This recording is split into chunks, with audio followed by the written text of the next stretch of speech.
Kehidupan politik bangsa Indonesia pada masa demokrasi liberal. Indonesia pernah loh menerapkan sistem demokrasi liberal. Kok bisa? Masih ingat kan pada video sejarah sebelumnya tentang disintegrasi bangsa?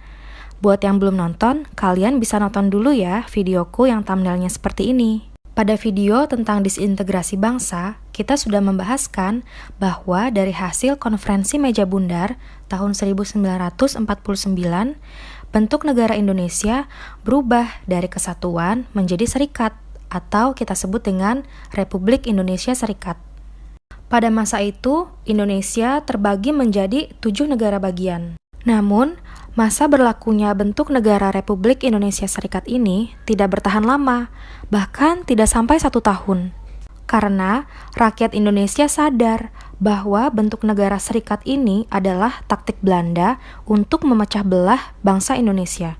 Rakyat menuntut pemerintah pusat agar mengembalikan bentuk negara Indonesia kembali menjadi kesatuan. Atas tuntutan rakyat Indonesia inilah akhirnya pemerintah pusat pada tanggal 17 Agustus 1950 mengubah Indonesia kembali menjadi Negara Kesatuan Republik Indonesia. Dengan hukum dasar yang berlaku saat itu adalah Undang-Undang Dasar Sementara tahun 1950 atau yang kita kenal dengan istilah UUDS 50. Pada masa itu, Indonesia menganut demokrasi liberal dengan sistem pemerintahannya parlementer.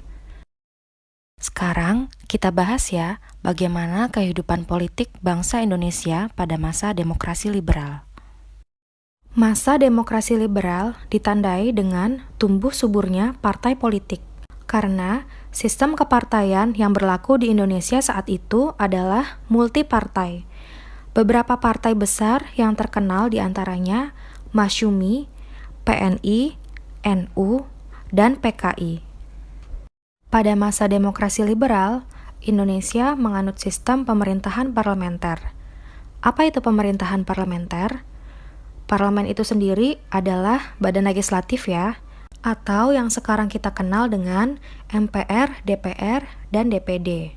Sistem pemerintahan parlementer, beberapa cirinya diantaranya kepala pemerintahan dipegang oleh seorang Perdana Menteri, sedangkan Presiden hanya sebagai simbol kepala negara dan tidak memiliki wewenang untuk menjalankan roda pemerintahan.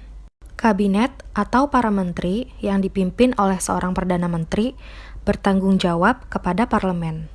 Lamanya masa jabatan kabinet atau para menteri tidak diatur, karena Perdana Menteri bisa kapan saja dijatuhkan oleh parlemen dengan mosi tidak percaya terhadap kinerja dan kebijakannya. Selama masa demokrasi liberal, sering terjadi pergantian kabinet.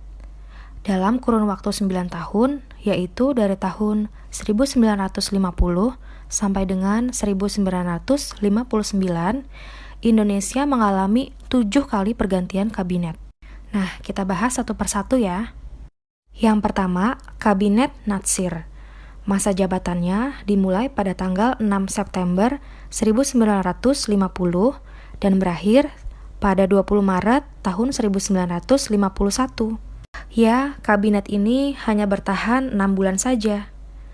Jatuhnya Kabinet Natsir disebabkan karena kegagalan menyelesaikan masalah Irian Barat dan adanya mosi tidak percaya dari PNI menyangkut pencabutan peraturan pemerintah nomor 39 tahun 1950 yang dianggap terlalu menguntungkan Partai Masyumi. Tapi di balik itu, sebetulnya ada program kerja Kabinet Natsir yang patut kita banggakan, yaitu pada masa ini Indonesia berhasil masuk menjadi anggota Perserikatan Bangsa-Bangsa. Yang kedua, Kabinet Sukiman, yang mengawali masa jabatannya pada tanggal 27 April 1951 dan berakhir pada tanggal 3 April 1952. Pada masa Kabinet Sukiman, banyak sekali terjadi masalah politik. Masalah yang akhirnya membawa kabinet ini dijatuhkan adalah penandatanganan kerjasama yang dilakukan oleh Menteri Luar Negeri Ahmad Subarjo dengan Duta Besar Amerika dalam Mutual Security Act atau Undang-Undang Kerjasama Keamanan. Perjanjian tersebut berisi tentang pemberian bantuan ekonomi dan militer dari Amerika Serikat untuk Indonesia. Kerjasama tersebut dinilai sangat bertentangan dengan politik luar negeri bebas aktif yang dianut Indonesia. Kabinet Sukiman dituduh membela Blok Barat, yang pada saat itu sedang terjadi perang dingin dengan Blok Timur. Akhirnya, parlemen pun menggugat dan menjatuhkan Kabinet Sukiman. Yang ketiga, Kabinet Wilopo, yang memulai masa jabatannya pada tanggal 3 April 1952 sampai dengan 30 Juli 1953. Kabinet ini berhasil bertahan selama 15 bulan. Lebih lama ya dari kabinet-kabinet sebelumnya. Karena kabinet ini merupakan koalisi dari Partai PNI dan Masyumi. Selain itu, dalam kabinet ini juga dibentuk sebuah kabinet Zaken, yaitu suatu kabinet yang menteri-menterinya berasal dari kalangan ahli, bukan dari partai politik. Sayangnya, pada masa kabinet Wilopo, terjadi krisis ekonomi karena adanya kegiatan ekspor-impor yang tidak terkendali, serta munculnya berbagai gerakan separatisme yang mengganggu stabilitas pemerintahan.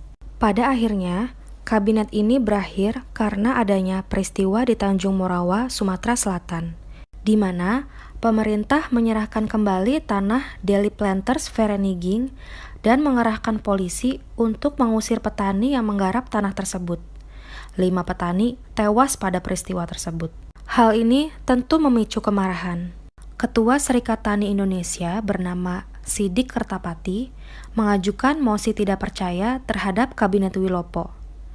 Mosi tersebut diterima oleh parlemen dan masa jabatan Kabinet Wilopo pun berakhir. Yang keempat, Kabinet Ali Sostroamidjojo ke-1. Masa jabatannya dimulai dari 1 Agustus 1953 dan berakhir pada tanggal 24 Juli 1955. Kabinet ini telah banyak berperan dalam eksistensi Indonesia di kancah internasional. Salah satu prestasi kabinet ini yang kita banggakan adalah terselenggarakannya Konferensi Asia Afrika di Bandung tahun 1955. Kabinet ini juga berhasil membatalkan hasil konferensi meja bundar yang berkaitan dengan utang Indonesia terhadap Belanda. Selain itu, kabinet ini berhasil membentuk panitia pemilihan umum. Kabinet Ali Sastroamidjojo ke-1 jatuh karena adanya masalah dengan Angkatan Darat. Pemerintah mengangkat Bambang Utojo sebagai Kepala Staf TNI AD atau Kasad. Pengangkatan ini tidak disetujui oleh petinggi-petinggi TNI AD. Pada tanggal 27 Juni 1955, terjadi aksi boikot dari kalangan perwira Angkatan Darat. Aksi inilah yang menyebabkan kabinet ini jatuh. Yang kelima, Kabinet Burhanuddin Harahap, yang memulai masa jabatannya pada tanggal 12 Agustus 1955 dan berakhir pada tanggal 3 Maret 1956. Kabinet ini akhirnya berhasil menyelesaikan konflik yang terjadi dalam lingkungan TNI Angkatan Darat. Kabinet Burhanuddin juga berhasil menyelenggarakan pemilu pertama di Indonesia pada tahun 1955 untuk memilih anggota DPR dan anggota Dewan Konstituante. Konstituante adalah sebuah dewan yang dibentuk untuk menyusun undang-undang dasar yang baru, pengganti UUD S50 yang masih bersifat sementara. Berakhirnya masa jabatan Kabinet Burhanuddin pada tanggal 3 Maret 1956 bukan karena dijatuhkan ataupun mengundurkan diri, melainkan karena tugasnya dianggap sudah selesai. Yang keenam, Kabinet Ali Sastroamidjojo kedua. Untuk kedua kalinya, Ali Sastroamidjojo dipilih oleh Presiden Soekarno sebagai Perdana Menteri. Masa jabatan kabinet ini dimulai pada tanggal 24 Maret 1956 sampai 14 Maret 1957. Pada periode kedua ini, Kabinet Ali Sastroamidjojo berkoalisi dengan partai-partai besar seperti PNI, Masyumi, dan NU. Sedangkan partai PKI tidak dilibatkan karena ditolak oleh tokoh-tokoh Islam. Pada masa ini, Ali Sastroamidjojo sebagai Perdana Menteri dianggap tidak tegas dalam menghadapi gerakan-gerakan separatis di berbagai daerah. Sikap Ali inilah yang membuat NU dan Masyumi menarik dukungan dan menteri-menterinya keluar dari kabinet Ali, sehingga menyebabkan keretakan dalam kabinet dan memaksa Ali untuk mengembalikan mandatnya kepada presiden. Kabinet Ali Sastroamidjojo pun berakhir lagi. Sebelum memilih Perdana Menteri pengganti Ali Sastroamidjojo, Presiden Soekarno berpidato yang isinya menyuarakan bahwa ternyata demokrasi liberal ini sangat tidak cocok diterapkan di Indonesia. Soekarno ingin menerapkan demokrasi terpimpin. Perdebatan di kalangan elit politik pun terjadi. Soekarno akhirnya membentuk kabinet ekstraparlementer, yaitu sebuah kabinet yang dibentuk karena pandangan masing-masing partai tidak dapat dipertemukan. Kabinet tersebut diberi nama Kabinet Karya, dengan mengangkat seorang tokoh non-partai bernama Insinyur Haji Juanda sebagai Perdana Menterinya, sehingga kabinet ini disebut juga sebagai Kabinet Juanda. Yang terakhir, Kabinet Juanda. Masa jabatannya dimulai pada tanggal 9 April 1957 sampai 10 Juli 1959. Kabinet ini dibentuk dengan jajaran menteri yang berasal dari kalangan ahli, bukan dari partai politik. Pada masa Kabinet Juanda, banyak program kerja yang terrealisasikan.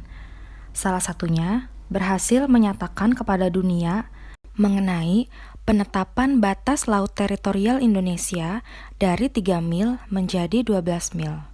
Peristiwa ini kita kenal dengan Deklarasi Juanda 13 Desember 1957. Sedangkan masalah yang dihadapi oleh Kabinet Juanda adalah adanya peristiwa percobaan pembunuhan Presiden Soekarno di Cikini tahun 1957 dan sidang Dewan Konstituante yang tidak kunjung selesai. Sebelum masa Kabinet Juanda dimulai, Soekarno telah mengadakan sidang Dewan Konstituante pada tahun 1956 dengan tujuan menghasilkan Undang-Undang Dasar yang baru.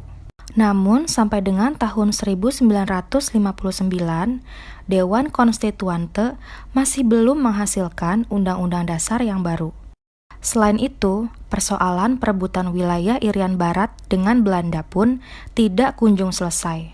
Padahal, masalah ini selalu menjadi program kerja utama di setiap kabinet. Tapi, tidak satupun kabinet berhasil menarik kembali Irian Barat dari tangan Belanda. Atas dasar itulah, Soekarno akhirnya membuat keputusan untuk mengeluarkan Dekret Presiden pada tanggal 5 Juli 1959. Dekret adalah perintah yang dikeluarkan seorang kepala negara atau pemerintah saat negara dalam keadaan darurat. Isi dekret presiden yang dikeluarkan oleh Presiden Soekarno adalah Dewan Konstituante dibubarkan. Undang-Undang Dasar 45 diberlakukan kembali sehingga UUDS 50 tidak berlaku lagi, serta membentuk Dewan Pertimbangan Agung sementara dan Majelis Permusyawaratan Rakyat sementara. Dengan dikeluarkannya dekret presiden, maka berakhirlah demokrasi liberal di Indonesia. Dan berakhir pula masa jabatan Kabinet Juanda dan pemerintahan parlementer. Terima kasih ya sudah mau menyimak. Jangan lupa untuk subscribe dan bunyikan lonceng notifikasinya ya.